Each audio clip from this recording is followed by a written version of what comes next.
L'objet de cette présentation est donc de vous parler de la détection du suivi de la dysfonction ventriculaire gauche en oncologie. Ce topo tombe à propos parce que finalement les recommandations ont été mises à jour et publiées à la fin du mois d'août de cette année. Donc c'est essentiellement de ça que je vais vous parler dans cette présentation. L'imagerie, on peut l'envisager à tous les moments de la prise en charge chez les patients atteints de cancer, en amont de la chimiothérapie, évidemment, pour identifier éventuellement une population à risque, pendant la chimiothérapie pour détecter précocement cette toxicité, et après la chimiothérapie, c'est un enjeu majeur pour dépister les patients qui vont développer une dysfonction systolique du ventricule gauche.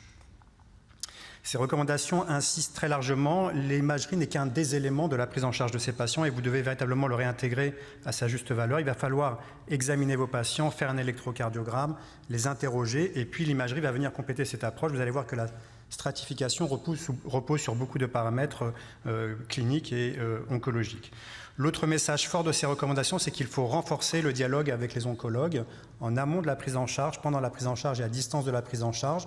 En amont de la prise en charge, ce sont les oncologues qui vont voir ces patients-là et ce sont eux qui vont devoir identifier les populations qui vont devoir être référées à un cardiologue. Et donc, ils doivent avoir des éléments minimaux, en tout cas, pour identifier ces populations à risque. Au moins, les facteurs de risque doivent être relevés, au moins les symptômes doivent être relevés. Ce n'est pas toujours le cas dans des consultations d'oncologie extrêmement denses par ailleurs. Donc ce dialogue entre cardiologue et oncologue doit être absolument construit en amont de la prise en charge de ces patients. Pendant la prise en charge de ces patients, cette consultation ou ce dialogue entre cardiologue et oncologue aura aussi son rôle. Faut-il arrêter ou non une chimiothérapie qui aura abouti à une cardiotoxicité et à distance pour que ces patients vous soient réadressés en consultation. Alors, si l'on regarde les deux principales toxicités, les anthracyclines et les anti-HER2 qui sont utilisés dans le cancer gastrique et les cancers du sein, on a une vision qui était probablement non pas biaisée, mais qui était assez ancienne. Je vous redonne ces données. C'est une toxicité pour les anthracyclines qui dépend de la dose administrée.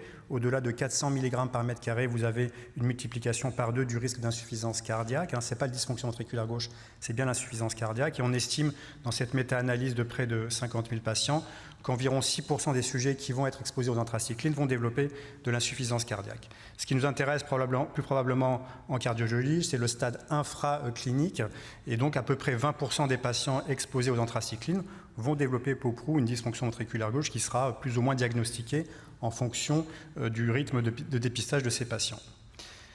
Ce paysage était un peu à pondérer avec des données relativement récentes. Je vous donne ici une de ces études qui a étudié chez des patients qui recevaient, dans le cadre de la prévention de la toxicité aux anthracyclines et aux anti-HER2, un traitement cardioprotecteur en amont de la chimiothérapie, par candesartan ou par bêta-bloquant ou par leur combinaison.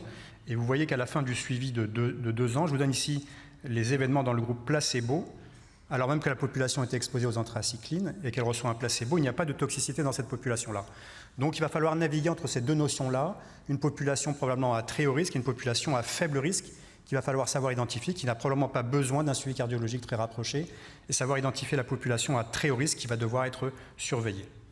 C'est ce que décrivent ces recommandations, et je vous mets ici une des diapositives importantes de ces recommandations, c'est le niveau de recommandation, et pour la première fois en cardio-oncologie, depuis les principales recommandations qui avaient été publiées en 2014 et 2016, il n'y avait pas de niveau 1 de recommandation, et pour la première fois, on a des niveaux 1 de recommandation, alors pas toujours basés sur un niveau d'évidence très fort, mais il y a quand même des niveaux 1.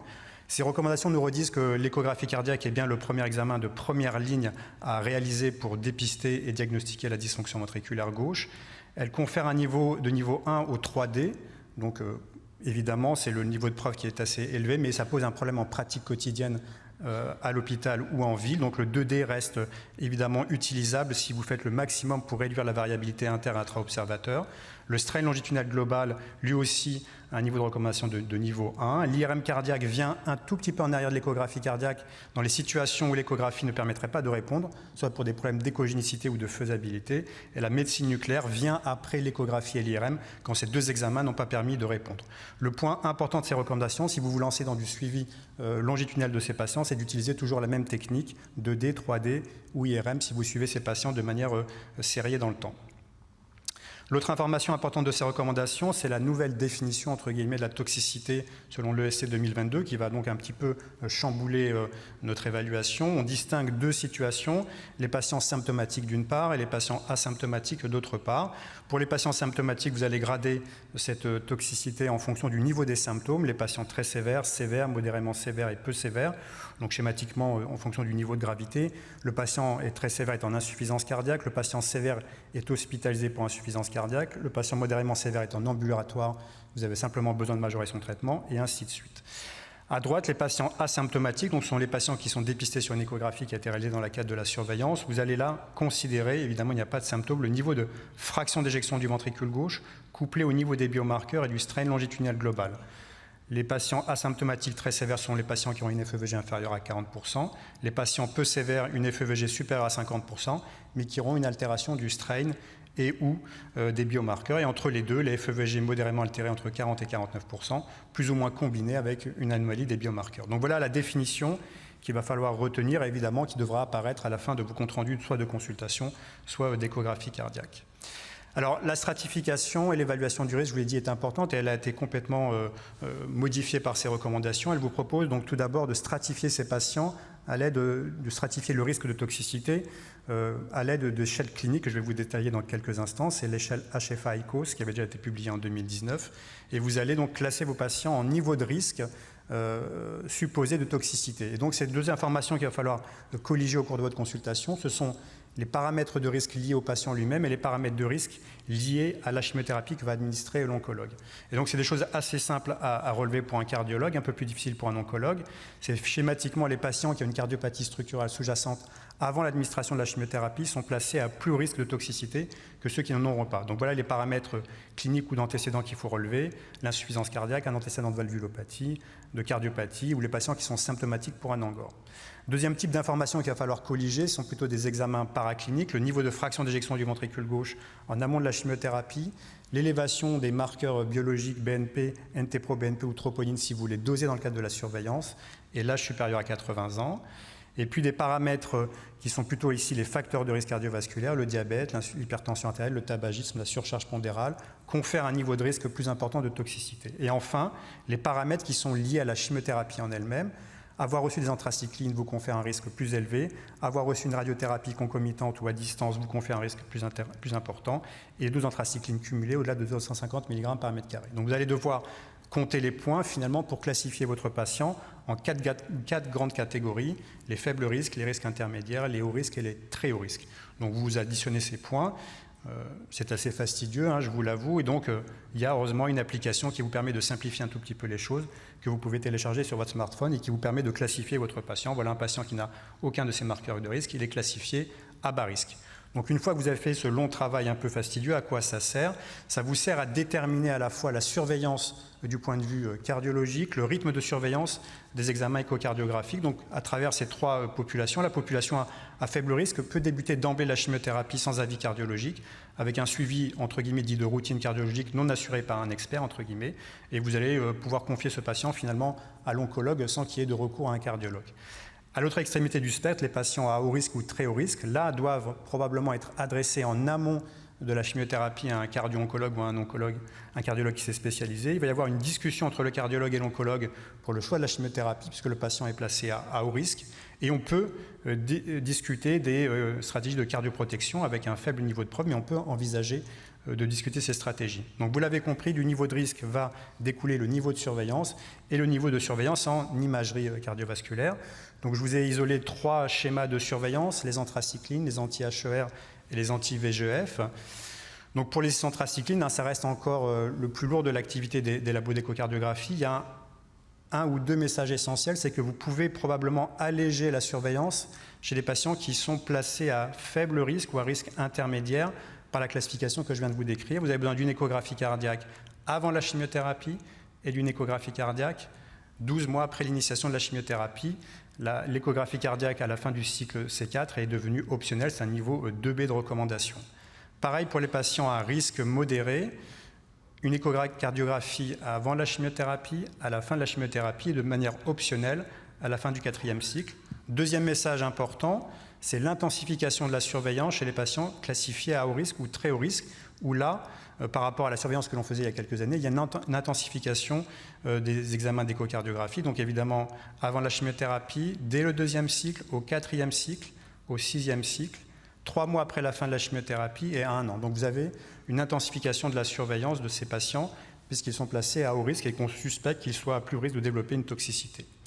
Pour les anti-HER2, donc utilisés dans le cancer du sein ou dans les cancers gastriques, il n'y a pas véritablement de modification du rythme de surveillance. On était basé sur une surveillance tous les 3 mois. C'est ce que l'on va faire ici, que la patiente soit classée à faible risque ou à risque modéré ou à haut ou à très haut risque. Simplement, on rajoute dans la population à très haut risque une échographie cardiaque 3 mois après la fin du projet par trastuzumab. C'est la principale modification. Je ne l'ai pas souligné dans ces 2 diapositives. Il y a aussi un recours qui est proposé aux biomarqueurs pour surveiller ces patients avec un niveau de recommandation qui est plutôt faible, de niveau 2A ou 2B. Dernier cadre de surveillance, les anti-VEGF, donc c'est des inhibiteurs de tyrosine kinase ou du VEGF circulant qui sont soit administrés par voie intraveineuse au cours de chimiothérapie réalisée en général en HDZ, soit qui sont administrés par voie péros, de manière quotidienne. Là, vous voyez que la surveillance, on ne la connaissait pas véritablement jusqu'ici. Donc, elle propose d'effectuer une échocardiographie chez tous les patients en amont de la chimiothérapie et que le rythme de surveillance serait en théorie de tous les 3 à 6 mois chez ces patients, mais de manière optionnelle avec un niveau de recommandation 2B. Donc, c'est vraiment une discussion qu'il faut avoir avec l'équipe d'oncologie et éventuellement le patient pour surveiller ces patients de manière plus intensive ou pas. Alors, une fois que vous avez documenté la toxicité cardiaque, je vous rappelle avec cette classification qui différencie les patients asymptomatiques des patients symptomatiques, vous avez classifié votre niveau de dysfonction ventriculaire gauche inférieur à 40, entre 40 et 49 ou supérieur à 50. Donc, pour les patients asymptomatiques, quand la toxicité est jugée modérée, vous pouvez continuer la chimiothérapie par anthracycline et vous devez évidemment faire un monitoring rapproché de ces patients. Et puis en fonction du niveau des biomarqueurs, soit élévation du NT-proBNP, soit altération du strain ou élévation de la troponine, vous pouvez discuter avec un niveau de recommandation relativement faible un traitement cardioprotecteur par IEC et bêta-bloquant. Dans la population symptomatique, vous devez discuter à chaque fois l'arrêt, c'était la notion qu'on avait assez ancienne, mais il y a quand même la place pour discuter l'interruption transitoire de la chimiothérapie, confronter votre avis à celui de l'oncologue et éventuellement reprendre cette chimiothérapie si le niveau de symptômes n'est pas trop important et si le patient est éventuellement récupéré sous traitement médical. Donc c'est vraiment une ouverture en tout cas sous anthracycline pour éventuellement ne pas interrompre à chaque fois qu'il y a des symptômes, ces chimiothérapies par anthracycline qui sont par ailleurs extrêmement importantes pour le pronostic de ces patients. Là, dans la population qui est symptomatique, il n'y a pas de doute, évidemment, vous les traitez avec les recommandations ESC, mais vous pouvez avoir cette petite porte pour discuter avec l'oncologue pour une éventuelle reprise de la chimiothérapie par anthracycline si celle-ci est la seule option thérapeutique. Donc en conclusion, je vous ai montré le rôle central de l'imagerie, particulièrement de l'échographie cardiaque, l'importance de la stratification en amont de la chimiothérapie, essentiellement sur des paramètres cliniques et ou d'imagerie. Si vous utilisez une technique d'imagerie, c'est essentiellement la même qu'il faut utiliser tout au long de la prise en charge. On vous recommande le 3D, mais le 2D reste évidemment utilisable. La nouvelle définition de la toxicité doit être connue et puis il y a vraiment la place, et c'est vraiment le message de ces recommandations, pour identifier précocement ces patients, pour éventuellement les traiter de manière très précoce. Voilà, je vous remercie.